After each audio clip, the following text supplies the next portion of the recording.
গতকালই বিধায়ক পদ থেকে ইস্তফা দিয়েছিলেন হুগলি জেলার হরিপালের তৃণমূল বিধায়ক বেচারাম মান্না।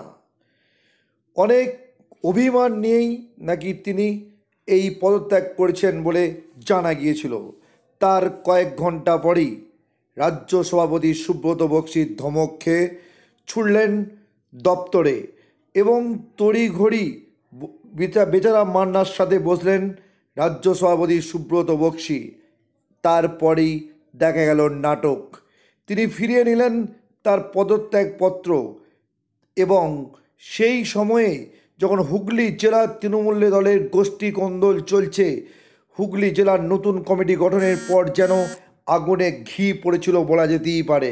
এমতো অবস্থায় একদিকে বেচারাম মান্না, অপরদিকে রবীন্দ্রনাথ ভট্টাচার্য, এই দুই তৃণমূল বিধায়কের মধ্যে যেন একটা যুদ্ধ চলছিলই।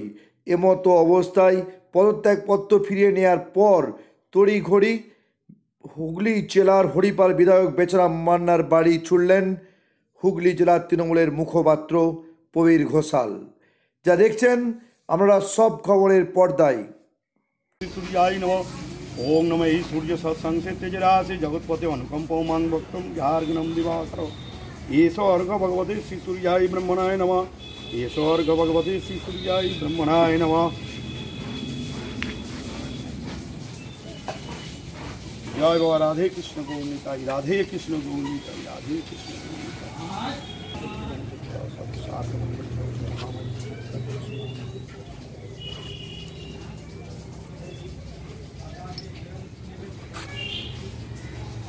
ओम भूर्भुवस्सुः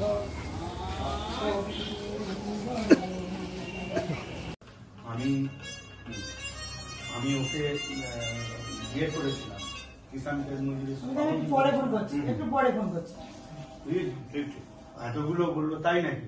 তারপরে পরে দিদি বলেছে ওকে উপদেশ থেকে সরিয়ে দাও, এটা বলে না না ও মানে এইগুলো হচ্ছে সমস্ত হচ্ছে দিলীপের খেলা।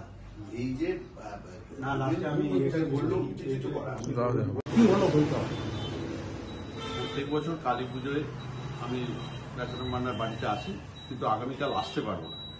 সেই জন্য সকালে এলাম। ন্যাচারালি সাংগঠনিক বিষয় নিয়ে আলোচনা হলো, একটা বিতর্ক তৈরি হয়েছিল, একটা ধোঁয়াশা তৈরি হয়েছিল, বিভ্রান্তি তৈরি হয়েছিল, সেটা কেটে গেছে। হ্যাঁ, একটা রাগ অভিমান হয়েছিল, কিন্তু সেটা এখন নেই, সেটা মিটে গেছে। কারণ স্বয়ং দলনেত্রী মমতা বন্দ্যোপাধ্যায়, দলের রাজ্য সভাপতি সুব্রত বক্সি কথা বলেছেন, আর কোনো সেটা নিয়ে কোনো সমস্যা আছে বলে আমার মনে হয়। এই যে ভোটের আগে একটা এইরকম জেলায় যে একটা দল মানে বিরোধী যেটা দলের ভোটের একটা আভ্যন্তরীণ গোষ্ঠীকন্দল, আর এই ডানপন্থী দলগুলোর এটা ট্র্যাডিশন, মানে কোনো ব্যাপার নয়। এটা ডেমোক্রেটিক দল, এখানে নানা মতের মানুষ থাকে। আবার যখন ভোট হয় দেখা যায় সবাই একাট্টা হয়ে লড়াই করছে। শুভেন্দুর মতন ব্যক্তিও তিনিও দেখলাম কালকে মানে মুখ্যমন্ত্রী গুণগান করেছেন। হ্যাঁ, সেই তো করবে। মুখ্যমন্ত্রী গুণগান করবে না, মুখ্যমন্ত্রী নিন্দে করবে নাকি? সেটাই তো স্বাভাবিক, সেটা করেছে।